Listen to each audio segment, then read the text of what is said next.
MBA Research and Curriculum Center is proud to present this video series on ethical principles, brought to you by the Daniels Fund Ethics Initiative.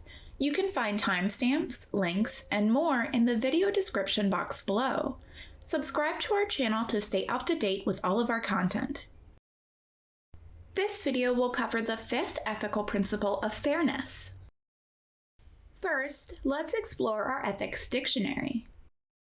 Fairness is defined as the ability to make judgments and act without favoritism or self-interest.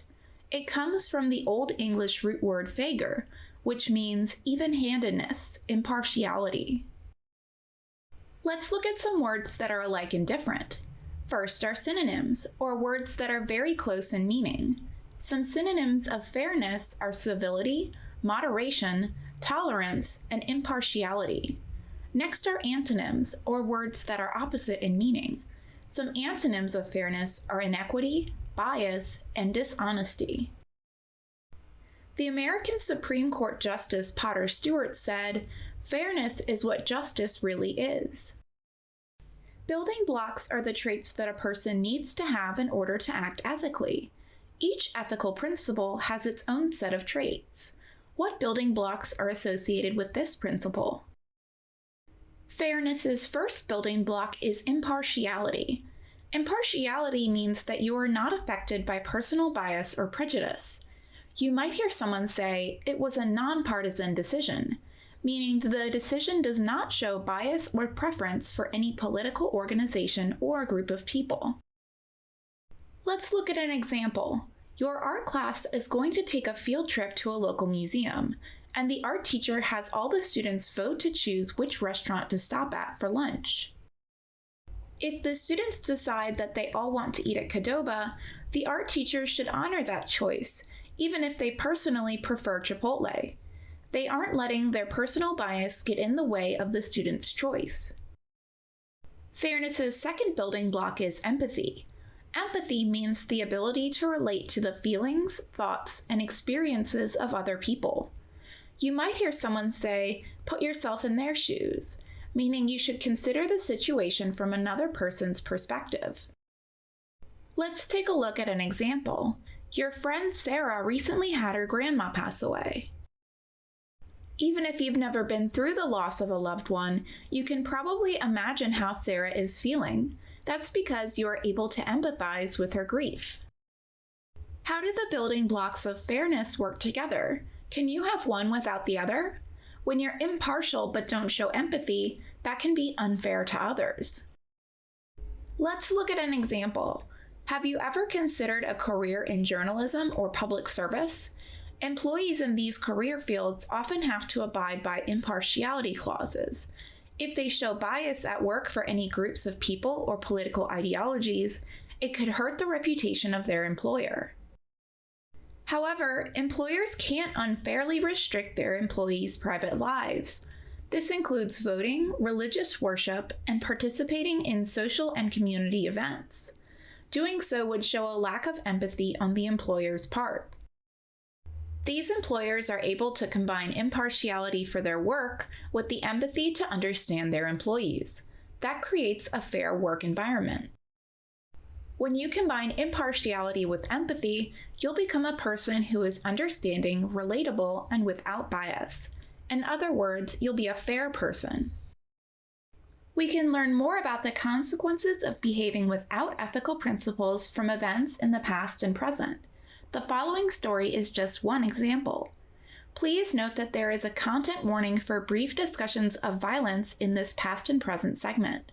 Viewer discretion is advised. You may choose to skip ahead using the timestamps in the video description.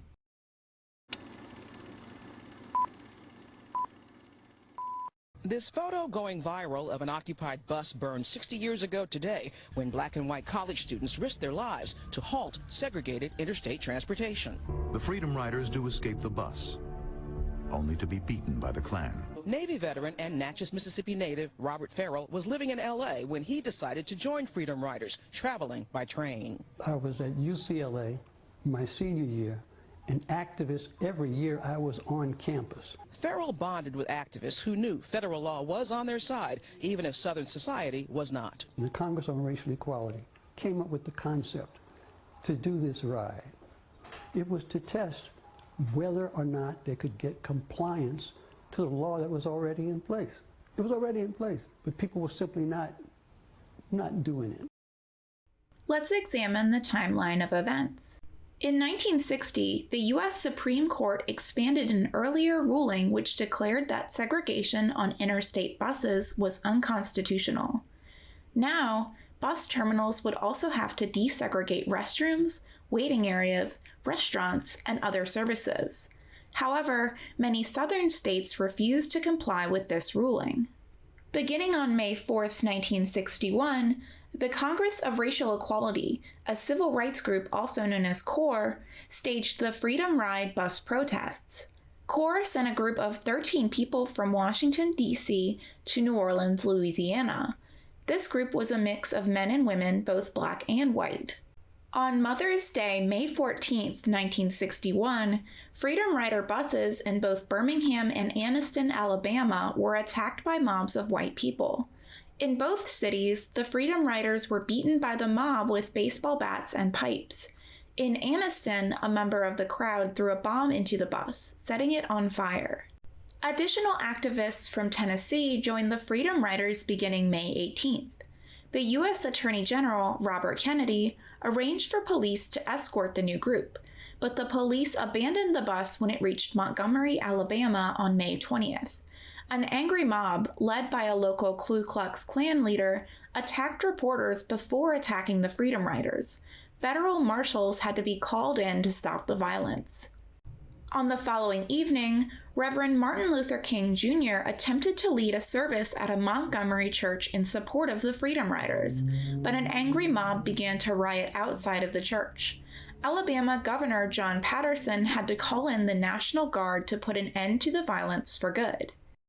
The Freedom Riders were met with racism and bigotry on their trip, even as they tried to appeal to others' senses of impartiality and empathy. It would take additional laws and several years before African Americans were able to travel safely throughout the southern United States. Why does this news story illustrate the importance of fairness? Let's take a second look. If the southern states had demonstrated impartiality by complying with the Supreme Court's rulings, civil rights activists wouldn't have needed to stage these nonviolent bus protests. If the people in the mobs that attacked the Freedom Riders had demonstrated empathy, they may have been able to understand why the Freedom Riders were upset over unfair and unequal treatment under the law. Why do ethical principles matter in your life? Let's take a look at an example. We've looked at a lot of scenarios where people acted with or without ethical principles. Now, you'll get to decide what to do in an ethical dilemma. Pay attention to the following scenario and think about how you would respond. You have played cello all through middle and high school, and now you are the first chair cellist in your school's orchestra. A new violin player, Rosa, has just transferred from another high school. You went to the same middle school together, and she used to tease you a lot. She hasn't spoken to you since joining the orchestra, but you do notice that she is a great violinist. As first chair, your orchestra teacher lets you make the final call when deciding who should attend orchestra competitions. They ask you if Rosa should be part of an upcoming competition. In the real world, there are many ways you could respond to this problem. However, in this hypothetical scenario, you have 4 choices available to you. 1. You tell your orchestra teacher that Rosa deserves to be included on the competition team, but that the two of you used to not get along. 2. You tell your teacher that Rosa is a bad fit for the competition team. 3. You say that you aren't sure about Rosa and that your teacher should decide whether to include her. Or 4. You recommend to your teacher that you wait until the next competition to decide whether to include Rosa. Which choice would you make? Take some time to think about your answer.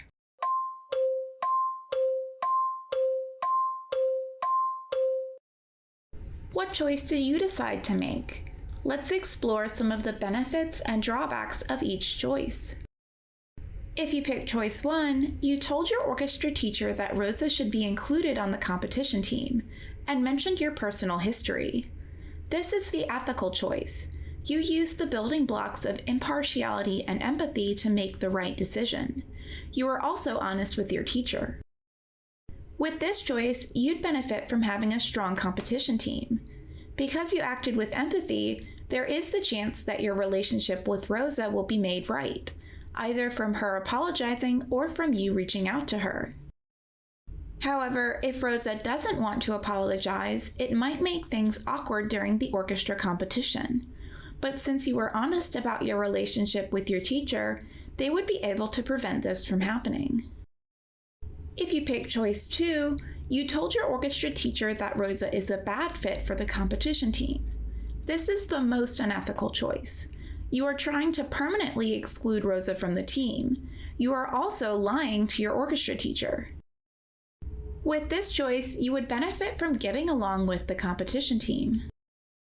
However, this could negatively impact your team's performance.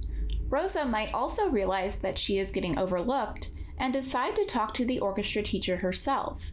If this happens, your teacher will know that you acted without impartiality and empathy. If you pick choice 3, you told your teacher that they should decide whether to include Rosa on the competition team. This choice isn't ethical, but it's not the worst decision you could have made. You may have demonstrated impartiality, but you lacked the empathy to make a truly fair decision. With this choice, you'd benefit from not having to worry over whether you made the right decision. After all, your teacher would be making the final call without you. However, what happens if Rosa gets selected and the two of you disagree during the competition? Your teacher would definitely be caught off guard. And if Rosa isn't selected, the team would be weaker and might not perform as well. If you pick choice 4, you told your teacher that you should wait for future competitions to see whether Rosa should be included. This is an unethical choice. You know that Rosa deserves to be included, but you made the biased choice to unfairly leave her out. With this choice, you'd benefit from getting along with the members of your competition team and enjoying your trip to the competition. However, your team would definitely be weaker without a strong violinist like Rosa. You could do worse at the competition because of this, and if that happens, your orchestra teacher might not value your opinion in the future. Which choice did you make? Hopefully, seeing the benefits and drawbacks associated with your choice made it easier for you to visualize how ethical principles can impact your future. When you take time to consider any potential benefits and drawbacks, you will be better prepared to make ethical decisions in real life. Wondering how you can become a more ethical person? Here are some things to consider going forward. How can you act with fairness in your own life? Take a look at these examples. At school, fair people keep an open mind while learning new things, and can be relied on to turn in assignments complete and on time. At home, fair people show empathy to their family members and are always honest. While working or volunteering, fair people use reason and logic to make decisions and are generous with their time and energy. It's important to take time for self-reflection. First, ask yourself, can you think of a time when you were treated unfairly? What was your reaction? How would you react if it happened again? Second, consider your environment. How can you safely intervene when you see someone else being treated unfairly? What would happen if no one stopped the unfair treatment? Thank you for watching. We hope that you enjoyed this deep dive into ethical principles. This video was presented by MBA Research and Curriculum Center on behalf of the Daniels Fund Ethics Initiative.